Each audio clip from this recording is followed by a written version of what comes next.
बंधु माने आपणक पाई एक गुरुत्वपूर्ण घटना किंबा हुए तो एक बड़ आघात निकटतर हेबाकु जाउछि। समय कम अछि एवं आपणको सतर्क रहिबाकु पड़िबो। आपणक विरुद्ध रे एक गंभीर षडयंत्र रचा जाउछि।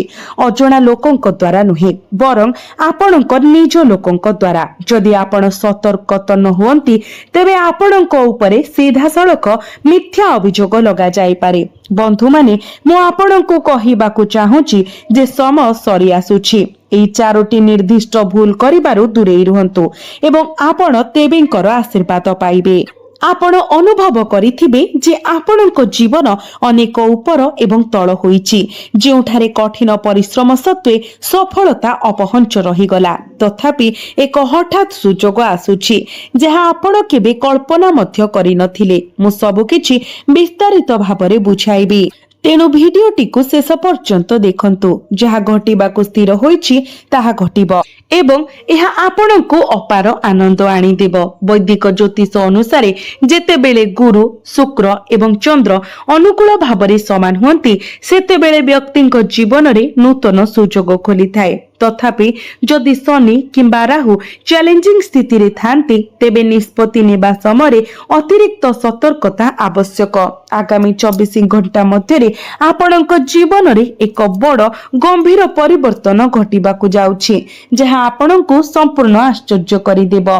बंधु माने आज आमे आपणक जीवन रे सकारात्मक परिवर्तनर समय को सूचित करुथबा संकेत गुड़िक विषय आलोचना करिबो। एहा एक निर्णायक भविष्यवाणी सूचना जहा जानिबा एवं प्रयोग करिबा आपणक पई अत्यंत गुरुत्वपूर्ण। कारण गोटिए भूल आपणको महंगा पड़ी पारे। आगामी समय आपणक पई बहुत प्रतिश्रुतिपूर्ण देखा जाउछि। आपण अत्यंत खुशी हेबे। एही प्रथम संकेत उपरे ध्यान दियंतु। जदि एक दीर्घ समय धरि अटकी रहितिबा प्रकल्प हठात आगको बढ़िबा आरंभ करे, जदि पुराना संजोग पुनरुद्धार हुए किंबा जदि आपण सम्मान एवं स्वीकृति पाइबा आरंभ करंती, निकट भविष्यत रे आपण उत्कृष्ट खबर पाइबे जहा आपणक जीवन रे एक संपूर्ण परिवर्तन आनिबो। एही संकेत गुड़िक सूचाई थाए जे अटकी रहितिबा कार्य गुड़िक समाप्त हेबो एवं आपणक कठिन परिश्रम द्वारा आपण एक गुरुत्वपूर्ण माइल खुंट हासिल करिबे। द्वितीय संकेत घरे शुभ घटना, परिवार सदस्यंकर समर्थन एवं आपणक भितरे नूतन शक्तिर उष्मता को सूचित करे। एई सबु एक अत्यंत अनुकूल समय को सूचित करे। जदि आपण केबे अनुभव करंती जे आपणक जीवन रे भल समय आसुछि एवं मु आपणको निश्चित करूछि जे एहा हेउछि, तेबे आपणको केवल विश्वास बजाय रखिबाको पड़िबो। आपणकर काम एवं ईश्वरीयता उपरे ध्यान दियंतु। मने रखंतु कार्य हेउछि पूजा, कर्म हेउछन्ति ईश्वर। जदि आपण आपणक कामरे उत्कर्ष पांती तेबे आपण सर्वदा देवता मानकर विशेष कृपा एवं आशीर्वाद पाइबे। वर्तमान तृतीय एवं सबुठारु गुरुत्वपूर्ण संकेत शुणन्तु। अक्लांत कठिन परिश्रमर एक समय परे आपण आपणक चारि पाखरे थिबा समस्तनक ठारु समर्थन पाइबा आरंभ करिबे, जहा आपणको आपणक लक्ष्य उपरे संपूर्ण ध्यान देबाकू अनुमति देबो। एही तृतीय संकेत आपणक पई विशेष गुरुत्वपूर्ण, कारण एपरी घटना घटिबो जहा आपणको बहुत आनंद देबो, एते जे आपण खुशी रे नाचिबाकू चाहिबे। एक चमत्कार परिवर्तन घटिबाकू जाउछि। आसंतु आमे चारोटी भूल विषय आलोचना करिबा जहा एडाइबा उचित। बंधु माने एही समय मध्यरे शनि एवं शुक्र उभय सक्रिय अछंती। सीधा सड़क आपणको आशीर्वाद प्रदान करूछंती। सूर्य ग्रह मानकर राजा मध्य आपणक प्रति दयालु।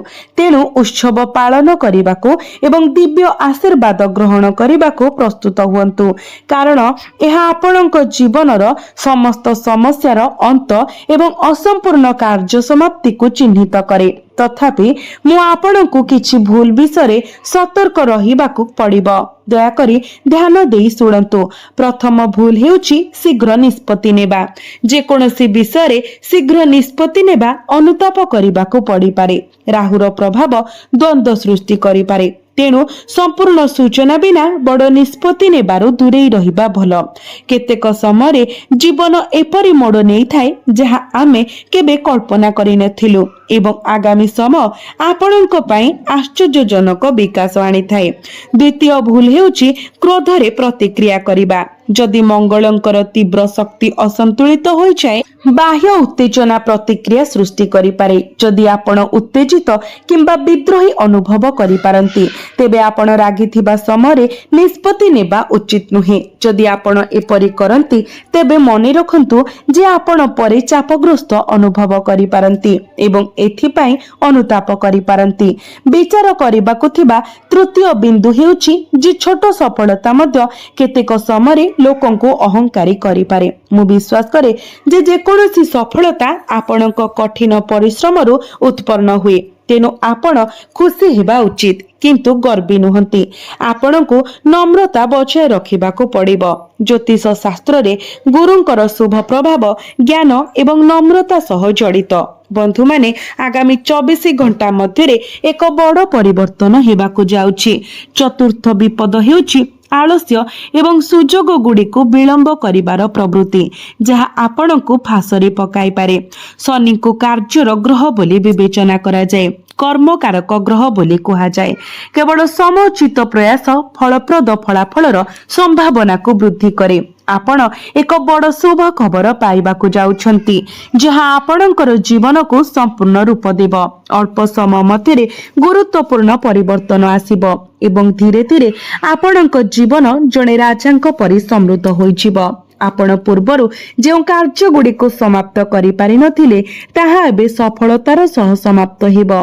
आपणक पाखरे महान देवादेवींकर आशीर्वाद एवं भगवान शनि, बजरंगबाली, महालक्ष्मी एवं सूर्यदेवंकर विशेष कृपा अछि।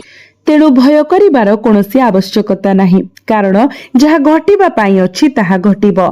किंतु एहा आपणक पाई एक अत्यंत सकारात्मक घटना पालटिबो। मने रखंतु कठिन परिश्रम, समर्पण एवं आचरण आपणक जीवनर प्रकृत शक्ति। एगुड़िक माध्यम आपण ईश्वरंकर आशीर्वाद पांती। बंधु माने आपणकर चारि पाखरे एपरि परिवर्तन होई पारे जहा प्रथमे गुरुत्वहीन मने हुए किंतु शेषरे आपणक जीवन को एक प्रमुख नूतन दिगरे नहीं पारे।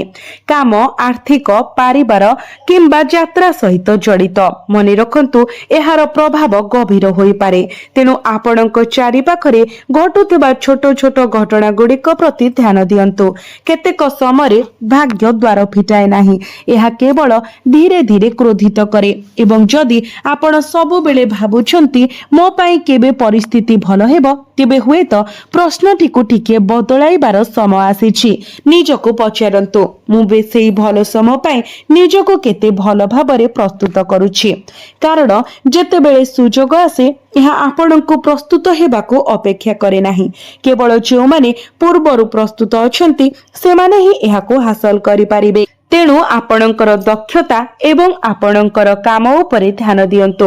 आपणकर मानसिकता को दृढ़ करंतु एवं सबुठारु गुरुत्वपूर्ण आपणकर आत्मविश्वास पुनः प्राप्त करंतु। आपण हुएत लक्ष्य करिथिबे जे जेतेबेले जणे व्यक्ति संपूर्ण भांगी जाए सेतेबेले तांको भितरे एक अद्भुत शांतिर भावना बसती पाइबाको आरंभ करे। सेमाने समस्तंको निजको बुझाइबा किंबा प्रत्येक छोट छोट कथारे प्रतिक्रिया देबा बंद करि दियंती। सेमाने केवल निज रास्तारे चलिबा आरंभ करंती एवं सेही ठारू प्रकृत परिवर्तन आरंभ हुए। हुए तो आपणक जीवन रे मध्य समान मोड़ आसुछि। आपणको आउ समस्तंको प्रमाण करिबाको पड़िबो नाही जे आपण ठीक।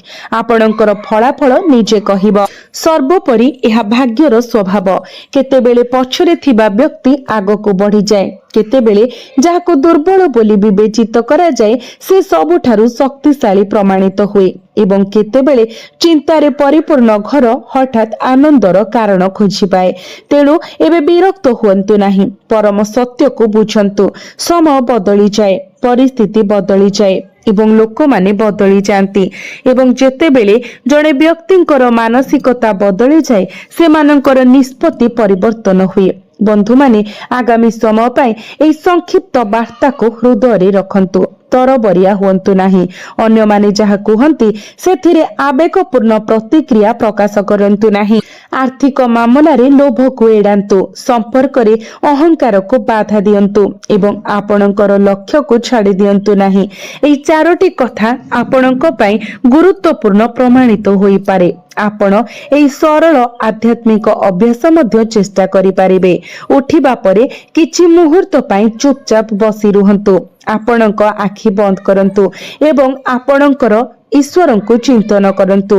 କେବଳ ଧନ କିମ୍ବା ସଫଳତା ପାଇଁ ସେମାନଙ୍କୁ ମାଗନ୍ତୁ ନାହିଁ, ବରଂ ସଠିକ ନିଷ୍ପତ୍ତି ନେବା ପାଇଁ ଜ୍ଞାନ, ଭୁଲ ପଥକୁ ଏଡ଼ାଇବା ପାଇଁ ଶାନ୍ତି ଏବଂ ଆପଣଙ୍କ କାର୍ଯ୍ୟରେ ସ୍ଥିର ରହିବା ପାଇଁ ସାହସ ଖୋଜନ୍ତୁ। କାରଣ ଯେତେବେଳେ ମନ ଶାନ୍ତ ଥାଏ ସେତେବେଳେ ଜଣେ ବ୍ୟକ୍ତି ଚିନ୍ତା ସମୟରେ ଅଦୃଶ୍ୟ ପଥ ଦେଖିବା ଆରମ୍ଭ କରେ। ଏବେ ବନ୍ଧୁମାନେ, ଆସନ୍ତୁ ଆମେ ସେହି ବିଷୟକୁ ଫେରିବା ଯାହା ପାଇଁ ଆପଣ ଆରମ୍ଭରୁ ଅପେକ୍ଷା କରି ଆସୁଛନ୍ତି। ଆପଣଙ୍କ ଭାଗ୍ୟରେ ପ୍ରକୃତରେ କଣ ଲେଖାଯାଇଛି? ଭବିଷ୍ୟତ ଏକ ବନ୍ଦ ପୁସ୍ତକ ନୁହେଁ ଯାହାକୁ କେହି ସମ୍ପୂର୍ଣ୍ଣ ଭାବରେ ପଢ଼ି ଆପଣଙ୍କୁ ପ୍ରକାଶ କରିପାରିବେ। ଏହା ଆପଣଙ୍କର କାର୍ଯ୍ୟ, ଆପଣଙ୍କର ନିଷ୍ପତ୍ତି ଏବଂ ଆପଣଙ୍କ ପରିସ୍ଥିତିର ମିଶ୍ରଣ ଦ୍ୱାରା ଆକାରିତ। ତଥାପି ସଂକେତ ଦେଖାଯାଏ ଏବଂ ବର୍ତ୍ତମାନ ସବୁଠାରୁ ଗୁରୁତ୍ୱପୂର୍ଣ୍ଣ ସଂକେତ ହେଉଛି ଯେ ଆପଣ ବନ୍ଦ ହେବା ଉଚିତ ନୁହେଁ। ଆପଣଙ୍କ କାହାଣୀରେ ଆହୁରି ବହୁତ କିଛି ଅଛି। ଆପଣ ଯେଉଁ ଅଧ୍ୟାୟ ସମାପ୍ତ କରିଛନ୍ତି ବୋଲି ଭାବିଥିଲେ ତାହା ପ୍ରକୃତରେ ଏକ ନୂତନ ଅଧ୍ୟାୟର ଆରମ୍ଭ ବିନ୍ଦୁ ହୋଇପାରେ। ଏକ ଅଧ୍ୟାୟ ଯେଉଁଠାରେ ଏକ ପୁରୁଣା ବୋଝ ହଟିଯାଏ, ଏକ ଚିନ୍ତା କମିଯାଏ, ଏକ ଅଟକି ରହିଥିବା କାର୍ଯ୍ୟ ଗତି ପାଏ କିମ୍ବା ଆପଣଙ୍କ ଆର୍ଥିକ ପରିସ୍ଥିତିକୁ ସ୍ଥିର କରିବା ପାଇଁ ଏକ ସୁଯୋଗ ଆସେ। ସମ୍ପର୍କ ସ୍ପଷ୍ଟତା ପାଇପାରେ ଏବଂ ସର୍ବୋପରି ଆପଣ ପୂର୍ବ ଅପେକ୍ଷା ନିଜ ଭିତରେ ଅଧିକ ଶକ୍ତିଶାଳୀ ଅନୁଭବ କରିବେ। କିନ୍ତୁ ମନେ ରଖନ୍ତୁ, ଜୀବନ ପ୍ରାୟତଃ ଶୁଭ ଖବର ଦେବା ପୂର୍ବରୁ ଆମକୁ ଏକ ଶେଷ ପରୀକ୍ଷା ଦେଇଥାଏ। ତେଣୁ ଯଦି ଏବେ ଏକ ଛୋଟ ସମସ୍ୟା ଉପୁଜେ ତେବେ ତୁରନ୍ତ ଭାବି ନିଅନ୍ତୁ ନାହିଁ ଯେ ସବୁ କିଛି ପୁଣି ଭୁଲ ହୋଇଯାଇଛି। ଏହା ଆପଣଙ୍କ ପାଇଁ ଶେଷ ପ୍ରତିବନ୍ଧକ ହୋଇପାରେ। ଯେପରି ସୂର୍ଯ୍ୟୋଦୟ ପୂର୍ବରୁ ଅନ୍ଧାର ଗଭୀର ମନେ ହୁଏ, ସେହିପରି ଏକ ବଡ଼ ପରିବର୍ତ୍ତନ ଆସିବା ପୂର୍ବରୁ ପରିସ୍ଥିତି ଅରାଜକ ଦେଖାଯାଇପାରେ। ତେଣୁ ଆପଣଙ୍କର ଦୁର୍ଭାଗ୍ୟ ଅଛି ବୋଲି ଭାବନାକୁ ଦୂରେଇ ଦିଅନ୍ତୁ। ବନ୍ଧୁମାନେ, ଆପଣଙ୍କ କଠିନ ପରିଶ୍ରମର ଫଳ ଜମା ହେଉଛି ଏବଂ ଆପଣଙ୍କ ଭଲ ଉଦ୍ଦେଶ୍ୟ କେବେ ବି ନଷ୍ଟ ହୁଏ ନାହିଁ। ଆପଣ ଯାହା ସହ୍ୟ କରିଛନ୍ତି ତାହା ଆପଣଙ୍କୁ ଦୁର୍ବଳ କରିନାହିଁ, ଏହା ଆପଣଙ୍କୁ ଅଧିକ ଜ୍ଞାନୀ କରିଛି। ଏବେ ଆବଶ୍ୟକତା ହେଉଛି ସେହି ଅଭିଜ୍ଞତା ଗୁଡ଼ିକୁ ଆପଣଙ୍କ ଶକ୍ତିରେ ପରିଣତ କରିବା। ପ୍ରକୃତରେ ଆପଣଙ୍କର ସ୍ୱପ୍ନ ଏବେ ଗୋଟିଏ ପରେ ଗୋଟିଏ ସତ ହେବ। ସ୍ୱର୍ଗରେ ଏପରି ଏକ ଗୁରୁତ୍ୱପୂର୍ଣ୍ଣ ଗ୍ରହ ପରିବର୍ତ୍ତନ ଘଟୁଛି, ଏକ ଘଟଣା ଯାହାକୁ ଆପଣ କେବେ ଭୁଲି ପାରିବେ ନାହିଁ। ଆପଣ ନିଜ ଆଖିରେ ଈଶ୍ୱରଙ୍କ ମହିମା ଦେଖିବାକୁ ଯାଉଛନ୍ତି। ମହାନ ଦେବତାଙ୍କର ଆଶୀର୍ବାଦ ପାଇବା ପାଇଁ ସର୍ବଦା ନିଜର କର୍ତ୍ତବ୍ୟ ପାଳନ କରିବାକୁ ପଡ଼ିବ ଏବଂ ଆପଣ 4ଟି ପ୍ରମୁଖ ଶୁଭ ଖବର ପାଇବାକୁ ଯାଉଛନ୍ତି। ଏହା ଆପଣଙ୍କ ପାଇଁ ଏକ ଗୁରୁତ୍ୱପୂର୍ଣ୍ଣ ଅବସର। ଏବେ ମୁଁ ଆପଣଙ୍କୁ ଶେଷ ଖବର ବିଷୟରେ କହିବାକୁ ଯାଉଛି। ବନ୍ଧୁମାନେ, ଚତୁର୍ଥ ପ୍ରମୁଖ ଶୁଭ ଖବରରେ ଏକ ଗୁରୁତ୍ୱପୂର୍ଣ୍ଣ କ୍ରୟ କିମ୍ବା ନିବେଶ କରିବାର ସମ୍ଭାବନା ରହିଛି। ଅନେକ ଲୋକ ନିଜ ପସନ୍ଦର ଯାନ କିଣିବା ପାଇଁ ଦୀର୍ଘକାଳୀନ ଇଚ୍ଛା ରଖନ୍ତି, ତାହା ବାଇକ୍ କିମ୍ବା କାର। କାରଣ ସେମାନେ କଳ୍ପନା କରନ୍ତି ନିଜସ୍ୱ ଯାନରେ ଆପଣଙ୍କର ପିତାମାତା ଏବଂ ପରିବାରକୁ ବାହାରକୁ ନେଇଯିବାର ସ୍ୱପ୍ନ ଦେଖିଥାନ୍ତି। ସମସ୍ତେ ଏପରି ସ୍ୱପ୍ନ ଦେଖନ୍ତି ଏବଂ ଆପଣ ଖୁବ୍ ଶୀଘ୍ର ଏହି କ୍ଷେତ୍ରରେ ଏକ ଅନୁକୂଳ ସୁଯୋଗ ପାଇବେ, ଯାହା ଦ୍ୱାରା ଆପଣ ଏକ ଉତ୍ତମ ଯାନ କିଣିପାରିବେ। ଏହି ଦିଗରେ ଯୋଜନା ପ୍ରସ୍ତୁତ ହେଉଛି। ତଥାପି ଦୟାକରି ଗୋଟିଏ କଥା ମନେ ରଖନ୍ତୁ, କେବଳ ଭବିଷ୍ୟବାଣୀ ଉପରେ ଆଧାରିତ ବଡ଼ ଆର୍ଥିକ ନିଷ୍ପତ୍ତି ନିଅନ୍ତୁ ନାହିଁ। ନିଷ୍ପତ୍ତି ସର୍ବଦା ନିଜର ଆୟ, ବଜେଟ୍ ଏବଂ ପ୍ରକୃତ ଆବଶ୍ୟକତାକୁ ବିଚାର କରି ନିଆଯିବା ଉଚିତ। ସର୍ବୋପରି ଈଶ୍ୱର ଆପଣଙ୍କୁ ଏକ ମନ ଦେଇଛନ୍ତି, ଏହାକୁ ବ୍ୟବହାର କରନ୍ତୁ। ଜ୍ୟୋତିଷ ସୂଚକ ଗୁଡ଼ିକୁ ନିଷ୍ପତ୍ତିର ଏକମାତ୍ର ଆଧାର ଭାବରେ ନୁହେଁ, ବରଂ ପ୍ରେରଣାର ଉତ୍ସ ଭାବରେ ଦେଖନ୍ତୁ। ମାସ ମାସ ଧରି ଆପଣ ଯେଉଁ ଲକ୍ଷ୍ୟ ହାସଲ କରିବାକୁ କଠିନ ପରିଶ୍ରମ କରୁଛନ୍ତି ତାହା ହାସଲ କରିବାର ପଥ ଶୀଘ୍ର ସ୍ପଷ୍ଟ ହୋଇପାରେ। ଏହା ହିଁ ରାଶିଫଳ ସୂଚାଇଥାଏ ଏବଂ ଏହା ମୁଁ ଆପଣଙ୍କ ସହିତ ସେୟାର କରୁଛି। ଯେତେବେଳେ ସେହି ଦିନ ଆସିବ ଆପଣ ସହଜରେ ଅନୁଭବ କରିବେ ଯେ ଆପଣ କ୍ରୟ କରିବାକୁ ପ୍ରସ୍ତୁତ, ଅନୁଭବ କରିବେ ଯେ ଆପଣଙ୍କର ଅଧ୍ୟବସାୟ ଫଳପ୍ରଦ ହୋଇଛି। ବନ୍ଧୁମାନେ, ଗ୍ରହ ସଂରଚନା ଏକ ସ୍ପଷ୍ଟ ବାର୍ତ୍ତା ପ୍ରଦାନ କରେ। ଭଗବାନ ଶନି ଧୈର୍ଯ୍ୟ ଏବଂ ଶାନ୍ତ ରହିବାକୁ ପରାମର୍ଶ ଦିଅନ୍ତି। ଶନି ତୁରନ୍ତ ଫଳାଫଳ ଦିଅନ୍ତି ନାହିଁ, କିନ୍ତୁ ଆମ କାର୍ଯ୍ୟ ଦ୍ୱାରା ସ୍ଥାୟୀ ଫଳାଫଳ ହାସଲ କରିବାକୁ ଶିଖାନ୍ତି। ତେଣୁ ସ୍ଥିରତା ହେଉଛି ଏହି ରାଶିର ବ୍ୟକ୍ତିମାନଙ୍କ ପାଇଁ ମୁଖ୍ୟ ମନ୍ତ୍ର। ଏହା ବ୍ୟତୀତ ଗୁରୁଙ୍କର ପ୍ରଭାବ ଜ୍ଞାନ, ସୁଯୋଗ ଏବଂ ବିସ୍ତାର ଆଡକୁ ଇଙ୍ଗିତ କରେ, ଯେତେବେଳେ କି ଶୁକ୍ର ପ୍ରେମ, ଆରାମ, ବିଳାସ ଏବଂ ଆକର୍ଷଣ ସହ ଜଡିତ। ବୁଧ ଯୋଗାଯୋଗ ଏବଂ ନିଷ୍ପତ୍ତି ନେବାର କ୍ଷମତା ପ୍ରଦାନ କରନ୍ତି, ଏପରି ଗୁଣ ଯାହା ଆପଣଙ୍କ କୁଣ୍ଡଳୀରେ ସ୍ପଷ୍ଟ ଭାବରେ ପ୍ରତିଫଳିତ ହେଉଛି। ତେଣୁ ଏହି ସମୟରେ ଆପଣ କଣ କରିବା ଉଚିତ? ପୁରୁଣା ଭୟକୁ ପରିତ୍ୟାଗ କରନ୍ତୁ, କିନ୍ତୁ ଆପଣଙ୍କ କଠିନ ପରିଶ୍ରମ ପରିତ୍ୟାଗ କରନ୍ତୁ ନାହିଁ। ପ୍ରୟାସ ଜାରି ରଖନ୍ତୁ। ଈଶ୍ୱର ଆପଣଙ୍କ ପ୍ରୟାସକୁ ଦେଖନ୍ତି ଏବଂ ସେହି ଅନୁସାରେ ଆପଣଙ୍କୁ ପୁରସ୍କୃତ କରନ୍ତି। ଆପଣ ସର୍ବଦା ନିଜର ଈଶ୍ୱରଙ୍କ ପ୍ରତି ଅଟଳ ବିଶ୍ୱାସ ବଜାୟ ରଖନ୍ତୁ। ଦେଖିବେ ଆପଣଙ୍କ ରାସ୍ତାରୁ ବାଧା ଗୁଡିକ ଦୂର ହୋଇଯିବ। ଆପଣ ପ୍ରଭୁ ମହାଦେବଙ୍କର ଆଶୀର୍ବାଦ ମଧ୍ୟ ପାଇବେ, କାରଣ ତାଙ୍କଠାରୁ ବଡ ଆଶ୍ରୟସ୍ଥଳ ଆଉ କିଛି ନାହିଁ। କେତେକ ସମୟରେ ଜୀବନ ଏପରି ପରିସ୍ଥିତି ଉପସ୍ଥାପନ କରେ ଯେଉଁଠାରେ ଜଣେ ବ୍ୟକ୍ତି ନିଜର ଅସୁବିଧା କାହା ସହିତ ବାଣ୍ଟି ପାରନ୍ତି ନାହିଁ। ଯଦି କେହି କହିବାକୁ ଚେଷ୍ଟା କରନ୍ତି, ଲୋକମାନେ ସେମାନଙ୍କୁ ଉପହାସ କରିଥାନ୍ତି। ସେମାନେ ନିଜର ଯନ୍ତ୍ରଣା ଦେଖିପାରନ୍ତି, କିନ୍ତୁ ଆପଣଙ୍କର ଯନ୍ତ୍ରଣା ଦେଖି ମଧ୍ୟ କୌଣସି ସାହାଯ୍ୟ ପ୍ରଦାନ କରନ୍ତି ନାହିଁ। ଆପଣଙ୍କୁ ଏକାକୀ କାନ୍ଦିବାକୁ ଛାଡି ଦିଅନ୍ତି। ଆପଣ ଭିତରେ ଭାଙ୍ଗି ପଡିଥିବା ସମୟରେ ସାଧାରଣରେ ହସି ପାରନ୍ତି। ଯଦି ଆପଣ ଏପରି ସମୟର ସମ୍ମୁଖୀନ ହୋଇଛନ୍ତି, ତେବେ ମନେ ରଖନ୍ତୁ ଯେ ମହାଦେବ ନୀରବ ରହିପାରନ୍ତି, କିନ୍ତୁ ସେ କେବେ ବି ଭକ୍ତଙ୍କର ଡାକକୁ ଅଣଦେଖା କରନ୍ତି ନାହିଁ। କେତେକ ସମୟରେ ଆପଣଙ୍କ ଜୀବନ ଛାଡି ଯାଉଥିବା ବ୍ୟକ୍ତି କିମ୍ବା ସୁଯୋଗ ହରାଇବା ପ୍ରକୃତରେ ମହାଦେବଙ୍କର ଆଶୀର୍ବାଦ କିମ୍ବା ସୁରକ୍ଷାର ଏକ ପ୍ରକାର। କିଛି ଜିନିଷ ବିଳମ୍ବ ହୁଏ କାରଣ ଈଶ୍ୱର ସେଗୁଡ଼ିକୁ ସଠିକ ମୁହୂର୍ତ୍ତରେ ପ୍ରଦାନ କରିବାକୁ ଚାହାନ୍ତି, ଶୀଘ୍ର ସାହାଯ୍ୟ କରିବା ନାହିଁ। ଯେତେବେଳେ ଠିକ ସମୟ ଆସିବ, ସେତେବେଳେ ଈଶ୍ୱର ଆପଣଙ୍କୁ ସମୃଦ୍ଧ କରିବେ, କେବଳ ଆପଣଙ୍କ ପାଇଁ ଯାହା ସର୍ବୋତ୍ତମ, ଏବଂ ଯେତେବେଳେ ଏହା ଆପଣଙ୍କ ପାଇଁ ସର୍ବୋତ୍ତମ ହେବ ତାହା ପ୍ରଦାନ କରିବେ। ହନୁମାନଜୀ ସର୍ବଦା ଆପଣଙ୍କୁ ସୁରକ୍ଷା ଦେଇଛନ୍ତି ଏବଂ ଆଜି ମଧ୍ୟ ଦେଉଛନ୍ତି। ପ୍ରକୃତରେ ଯେଉଁଠାରେ ହନୁମାନଜୀଙ୍କ ନାମ ଆହ୍ୱାନ କରାଯାଏ, ଭୟ କମିବା ଆରମ୍ଭ ହୁଏ। ଆପଣଙ୍କୁ କେବଳ ମନେ ରଖିବାକୁ ପଡିବ, ମୁଁ ଏକା ନୁହେଁ। ମୋର କଠିନ ପରିଶ୍ରମ, ମୋର ମୂଲ୍ୟବୋଧ ଏବଂ ଈଶ୍ୱରଙ୍କର ଆଶୀର୍ବାଦ ମୋ ସହିତ ଅଛି। ଯଦି ଆପଣ ଏହି ମହାନ ମାନସିକତାକୁ ଧରି ରଖନ୍ତି, ତେବେ କୌଣସି ପ୍ରତିବନ୍ଧକ ଆପଣଙ୍କୁ ଅଭିଭୂତ କିମ୍ବା ଭୟଭୀତ କରିପାରିବ ନାହିଁ ଏବଂ ଆପଣଙ୍କ ଜୀବନରେ ପରିବର୍ତ୍ତନ ପ୍ରାୟ ନିଶ୍ଚିତ ହୋଇଯାଏ। ସମସ୍ୟା ଗୁଡିକ ଆପଣଙ୍କ ଜୀବନକୁ ଅଧିକ ସମୟ ପାଇଁ କଷ୍ଟ ଦେବ ନାହିଁ। ଏହା କେବଳ ଖୁସି ଫେରି ଆସିବା ପୂର୍ବରୁ ଏକ ସଂକ୍ଷିପ୍ତ ପର୍ଯ୍ୟାୟ।